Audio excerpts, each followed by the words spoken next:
Former WCW President Eric Bischoff has hit out at AEW Dynamite viewership and also said he believes that TNA Wrestling could become the number 2 promotion ahead of AEW in the near future. Bischoff's also commented on his relationship with Hulk Hogan, and Jimmy Hart's provided a health update on the WWE Hall of Famer amid rumors of declining health ahead of the Real American Freestyle launch later on next month. TNA Wrestling President Carlos Silva has responded to the fan backlash coming out of TNA Slamversary on Sunday. Silva has also commented on TNA's current negotiations regarding a new media rights deal. We've also got an update on who is reportedly the frontrunner to land TNA Impact in the United States. WWE officials reportedly are very impressed with current TNA World Champion WWE NXT superstar Trick Williams. We've got the ratings for Friday's edition of WWE Smackdown. We've got the viewership information for last Monday's edition of WWE Raw on Netflix. Dvon Dudley comments on what will possibly be his retirement match alongside Bubba Ray Dudley against the Hardy Boys at TNA Bound for Glory later this year. There was reportedly surprise within AEW over the lack of a Sting cameo at AEW All In Texas. We update on Bryan Danielson's AEW status following his run-in at AEW All In Texas. And legit Layla Hirsch has got a WWE tryout, but reportedly as a referee rather than a wrestler.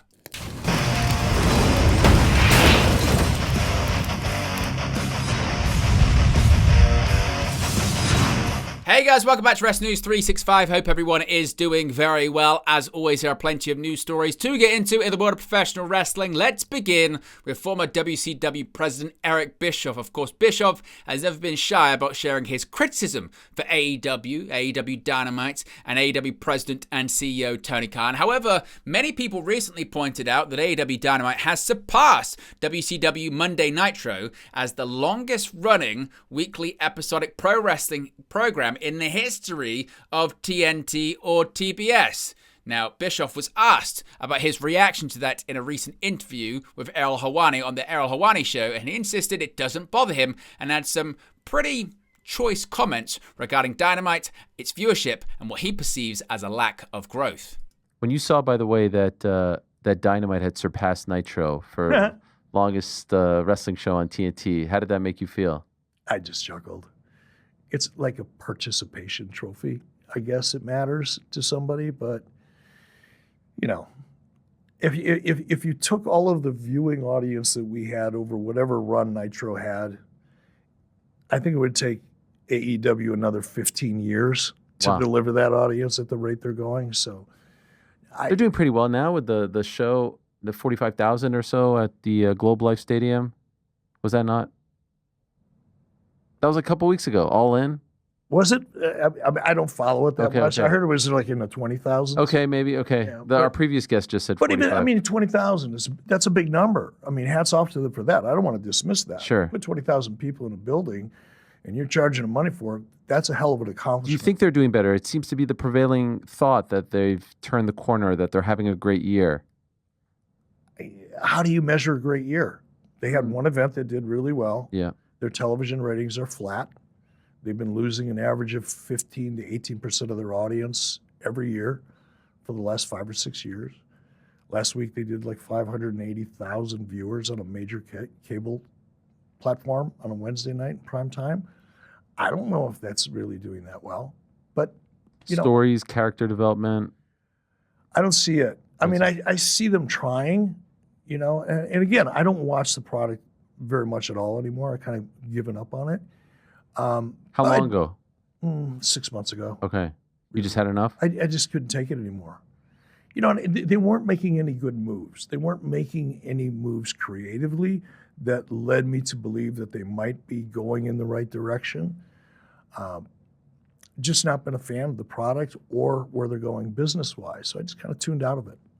Why does it seem like Eric Bischoff is public enemy number one when it comes to the AEW fans? Why do they get so riled up anytime you talk about them? Because I express my opinion, and I do it quite candidly. I don't sugarcoat things, and that drives them crazy. I call it as I see it. I do the same thing for WWE. There's just not as much to criticize in WWE. Right. I mean, you can if you want to, if that's your gig, but with AEW, I've been pretty clear about the things that I think they were lacking, have been from day one. Their storylines aren't what they need to be. Their character development hasn't been what it needs to be.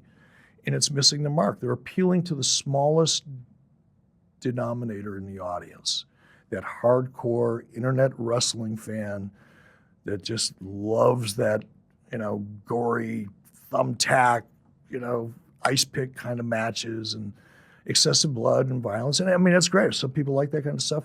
God bless you. But Is there anything they're doing right now that you like? I haven't seen it in a while, so I couldn't honestly tell you.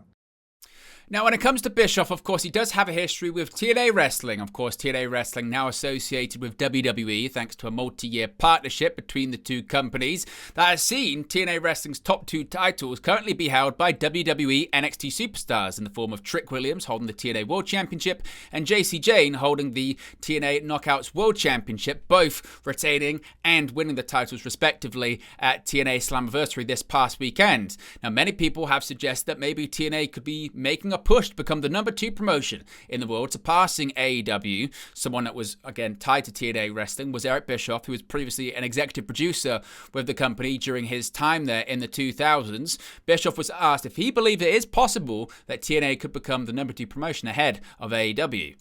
And they're making a lot of smart decisions. I remember when Carlos came on, they made an announcement when Carlos came on.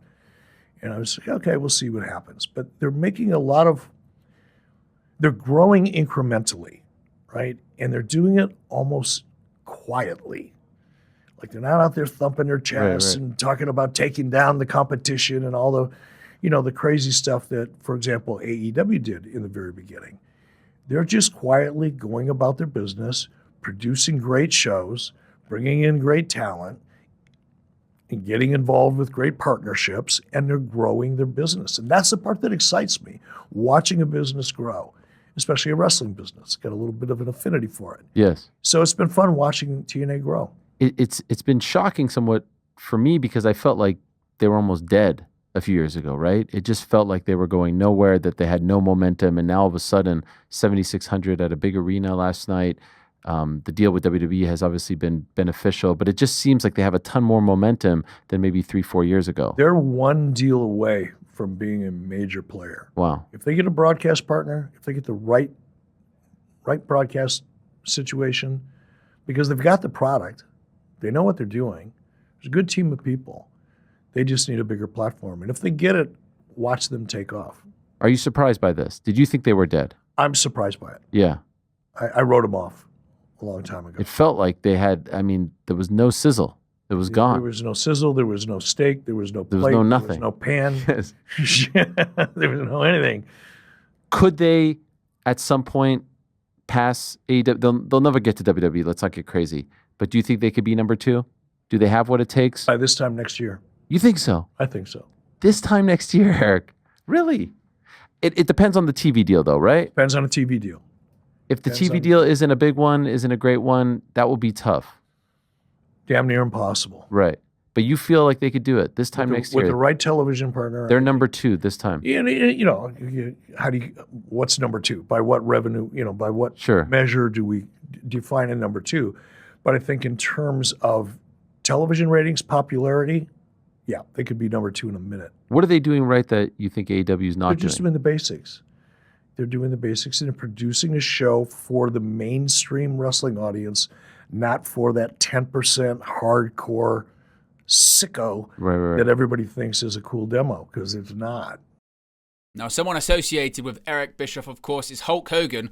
There have been a lot of rumors about Hogan's health in recent weeks. On June 18th, Bubba the Love Sponge stated that Hulk Hogan was not doing well and that he was in the hospital, alluding to Hogan being on his deathbed.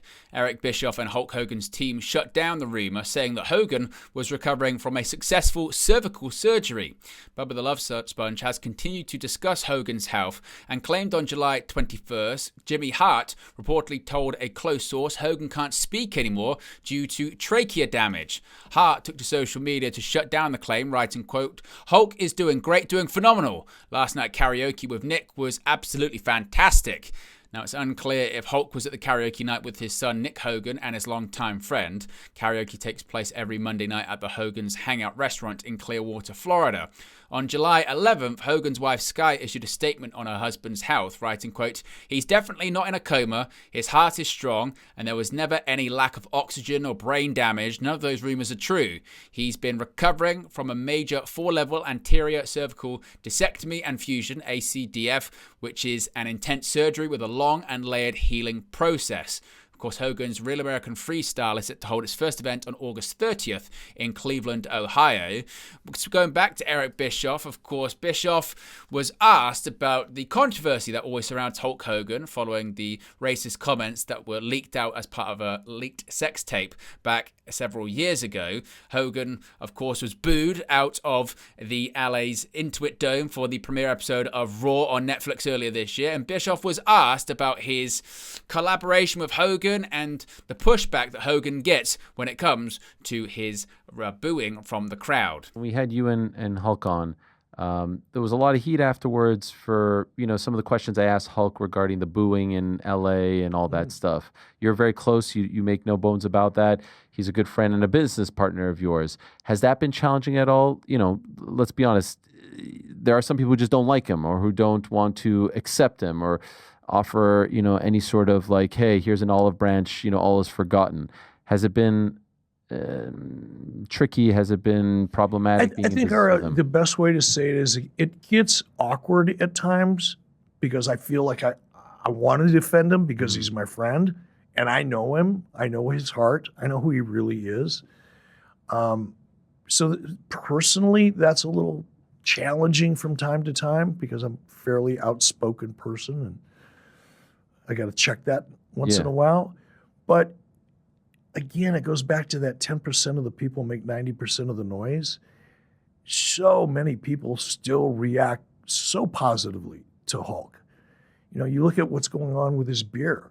It's just, he's killing it. The brand is killing it.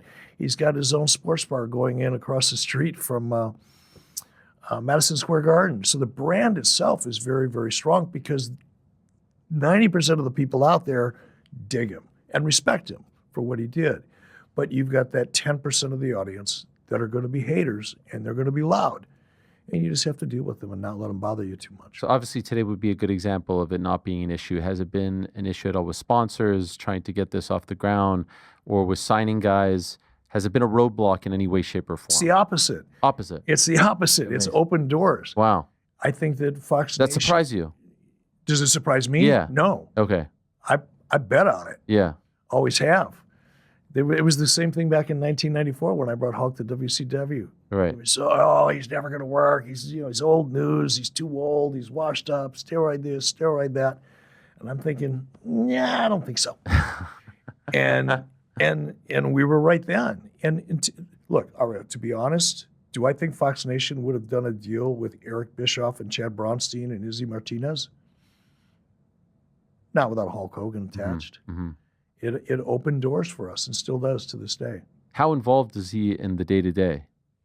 Day-to-day, not so much. That was never his intention, nor ours. Yeah. Hulk brings so much awareness and a spotlight and a megaphone to everything that we do, and that's what we really wanted to leverage. To be honest with you, we wanted to leverage that value. But, he's not involved in day-to-day. Now, of course, previously we were talking about Slamversary. Slamversary was controversial, to say the least. TNA Wrestling presented one of its biggest shows in the promotion's history on Sunday, July 20th, when 7,623 fans were in attendance for Slamversary on Long Island at New York's UBS Arena. The fans, though, didn't leave the show happy, however, as predictions heading into the pay-per-view suggested Mike Santana would win the three-way main event against Trick Williams and Joe Hendry to become the TNA World Champion. That isn't what happened, though, and Trick Williams ultimately stole the win from Santana to record the successful title defense. WWE NXT's dominance over TNA was only further compounded earlier at Slamversary as JC Jane defeated Massa Slamvich to capture the TNA Knockouts World Championship, with two of TNA's top titles now held by WWE wrestlers. TNA Slamversary immediately received a backlash from fans on social media, and the show currently has a 3.73 out of 10 rating on Cage Match. TNA Wrestling President Carlos Silva addressed how he would respond to fans who were left disappointed by Slamversary while appearing on Battleground. He said, quote, "How do you respond? You respond that I understand and I get it. If you saw the look on my face, that's all part of wrestling. There were some great payoffs at Slamversary with Leon Slater, and there are going to be some great payoffs as we build again to Bound for Glory. These are the paths that happen as you build these matchups. For the fans, I guess what I would say is, I'm glad the fans are talking about it. That means we matter and they care. We care, and we're going to keep growing it together," Silva stated. Now, also, of course, we spoke earlier on, and Eric Bischoff commented on this, about media rights for TNA. Ahead of TNA Slamversary, TNA Wrestling President Carlos Silva stated that he believed TNA was in a 60 to 90-day window to get media rights deal done. Coming out of Slamversary, Silva was asked by Tim on Battleground where things stand regarding a potential new TV deal. He said, quote, "Every day gets closer, certainly Slamversary, and the kind of fans, social, the buzz, all of it matters. I've done it throughout my career. You need to work hard every single day to be there, and if you work hard every single day to be there, and if you perform and the product is great, then you get lucky. Luck doesn't just happen because it happens because we keep doing these things every single day. That is what is going to get us a TV deal. Everyone notices. The media space is about buzz, creating this feeling of getting bigger and growing, and that's exactly what we're doing. Is it going to help? Yeah. Is it done yet? No, it's not done yet. I'm working on it today and tomorrow. It's my focus to get that done, and there are a couple of different options that we're working on, and we're going to keep pushing every single day." Now, as far as who could be the front runner to land this new TV deal, we've got a bit more details on this as well.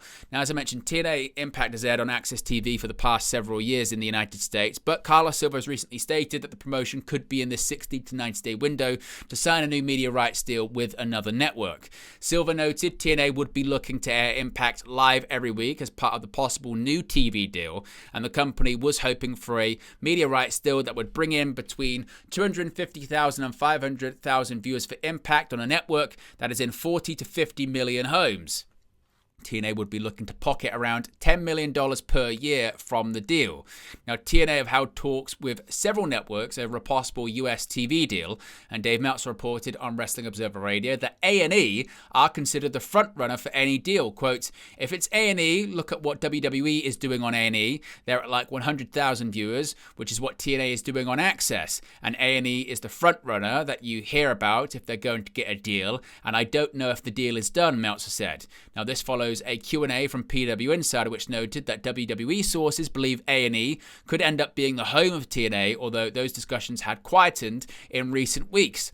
WWE LFG currently airs on A&E, and the first season of the show averaged 155,000 viewers, and between a 0.04 and a 0.05 in the key 18 to 49 demographic. Season 2, however, has averaged around 100,000 viewers, and between a 0.03 and a 0.04 in the 18 to 49 demo.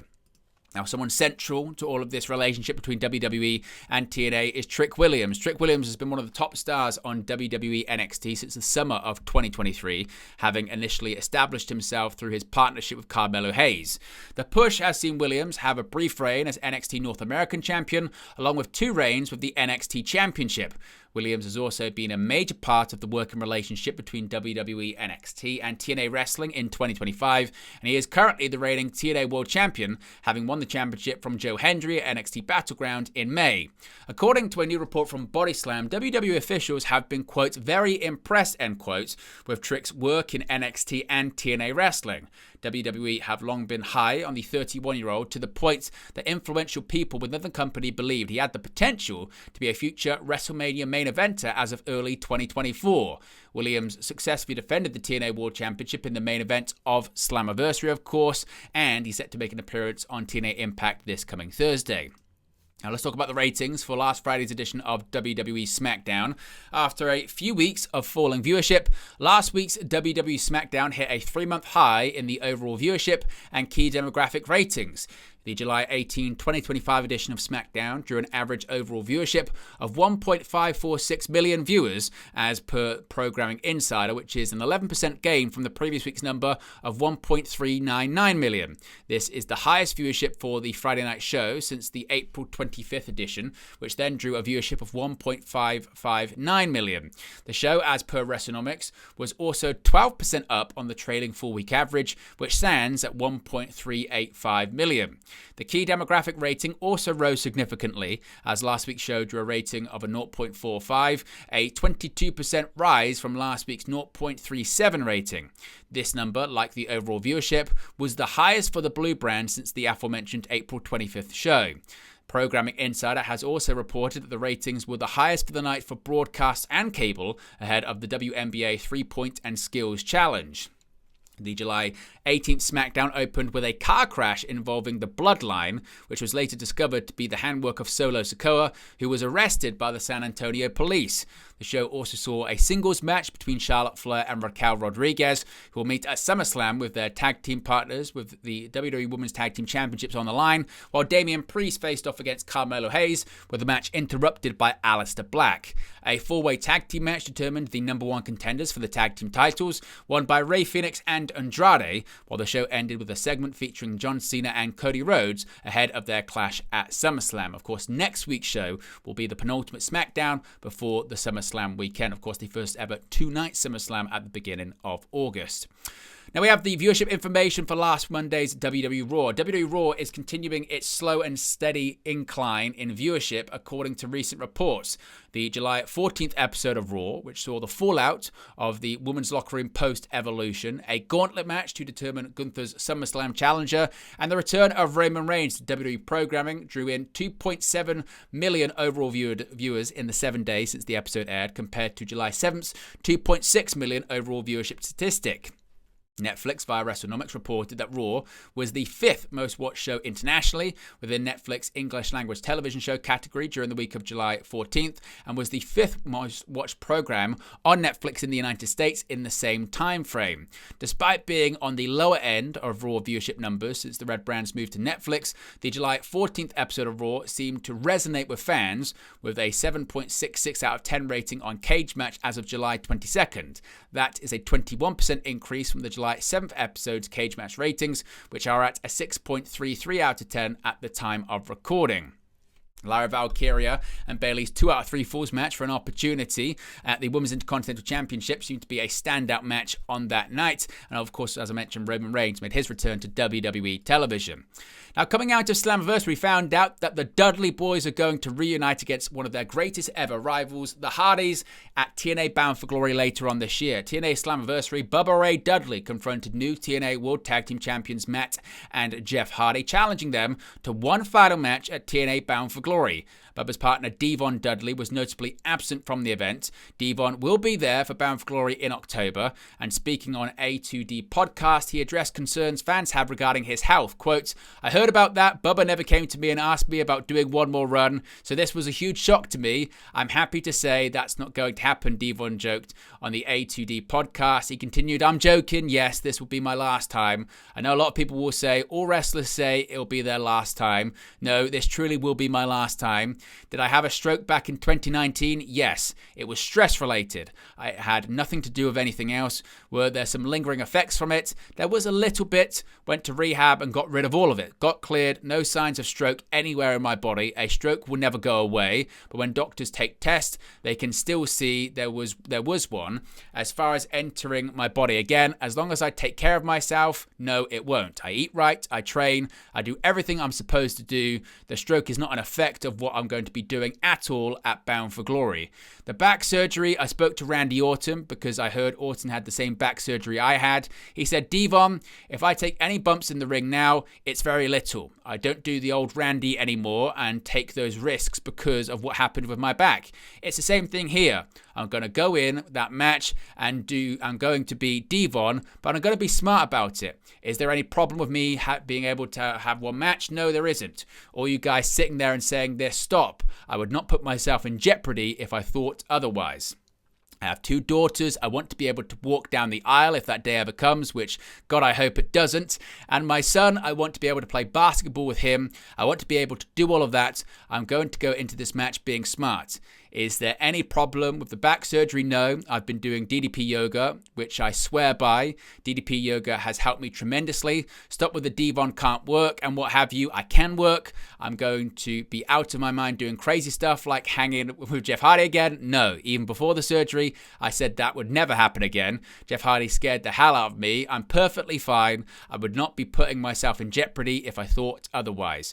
Please stop assuming that I can't go. Can I go? Yes. Am I older? Absolutely. I have a wrestling school in Windsor Park, right down the block from the WWE Performance Center. I still get in the ring and train with my students. I know what I feel and how I feel. I'm in the gym 5 to 6 days a week working out, and this was before the announcement of us wanting to do one more match. This is it. This is it for Dvon. This will be my last match and my send-off. This is the way I would like to go out. The Hardys and the Dudleys one more time. I did tell Matt, keep Jeff away from me, that crazy SOB. He'll kill me. Jeff goes, come on, Dvon. Jeff, you heard me. I love those guys. Dvon closed by stating, my health is fine. Now, as far as why he was absent from Slamversary over the weekend, some questioned why Dvon was not at Slamversary to be part of the angle, but Bully Ray has since revealed the reason behind his kayfabe brother's absence. He said, quote, I wish my brother was by my side last night, but he had a very important family matter that he just couldn't get out of. We talked and we both felt that last night was just too important to miss, like catching lightning in a bottle. We wanted to make a big surprise happen, and Dvon will definitely be there at Bound for Glory in Boston, Bully Ray said on Busted Open Radio. So that was the reason why Dvon wasn't there at the weekend. Now, many people thought we were going to see Sting at All In Texas. All In is All Elite Wrestling's biggest show of the year, but despite all manner of names appearing at All In Texas, the legendary Sting was notably absent from the show. The Icon hung up his boots at AEW Revolution last year, but remains under contract to AEW. A report from Fightful Select Answers Q&A suggests that many in AEW were surprised by the fact that Sting didn't appear on camera during All In, with the multi-time WCW World Heavyweight Champion appearing at fan events in Texas the weekend of the show. There were allegedly discussions about having Sting involved with All In, but obviously these never came to pass. As well as being at fan events, Sting was at the show in Arlington Globe Life Field with the former AEW World Tag Team Champion, a resident of Texas. Another person that did appear on camera, of course, was Bryan Danielson. Bryan Danielson made his return to All Elite Wrestling programming at All In Texas as the former AEW World Champion interfered in the main event of the pay-per-view to help Hangman Adam Page take down the Death Riders. Danielson, arriving in a Blue Panther mask, took down Wheeler Yuta with a Bisaiko knee and hit a Tope Suicida to Claudio Castagnoli and Gabe Kidd. The American Dragon was then worked with Darby Allin and brought to the back with the Death Riders. Danielson's return to AEW TV followed him making the save for Blue Panther at the Ring of Honor CMLL Global Wars and sort of wrestling his first match since his full-time retirement at WrestleDream 2024 when he answered Max Caster's open challenge in a dark segment on June 25th. While he may have been involved at All In, Danielson clarified on the Nikki and Brie show that he is not back. He also noted that some of the moves he performed at All In were not cleared by AEW's medical team, but he was feeling it in the moment. Dr. Michael Sampson wasn't upset with Danielson, but did think the 44-year-old was an idiot. Danielson has noted that his neck is wrecked since his full-time retirement, but the expectation amongst some in AEW is that Danielson will ultimately wrestle again at some point. And finally, an interesting story here regarding a former AEW talent getting a WWE tryout, but it's a different kind of tryout. Now, legit Layla Hirsch left AEW earlier this year and has wrestled a number of independent shows over the last few months. However, Fightful Select has learned that WWE has reached out to Layla Hirsch to communicate interest in a tryout of sorts. Sources within WWE have told Fightful Select that they reached out to Layla Hirsch about a potential tryout with the company as a referee. Now, Fightful are told that some in WWE had heard about the communication in mid-June, but Fightful haven't learned if it was accepted or if the tryout has already happened. Though it is rare, joining WWE as a referee doesn't necessarily mean the end of your wrestling career. Jessica Hart joined WWE as a referee, then started wrestling again on Evolve as Calyx in 2025. But there you go, guys. The latest pro wrestling news for you. Be sure to smash a like on the like button. Be sure to subscribe bottom right-hand corner. As always, let me know your thoughts in the comment section below, and I'll speak to you again very, very soon. Hey guys, thank you for watching, listening, streaming, or however you come across this video today. Be sure to click on the video on the right there to watch our next video, or click the bottom there to subscribe, or the bottom right hand corner. Thank you very much, and I'll speak to you again very soon.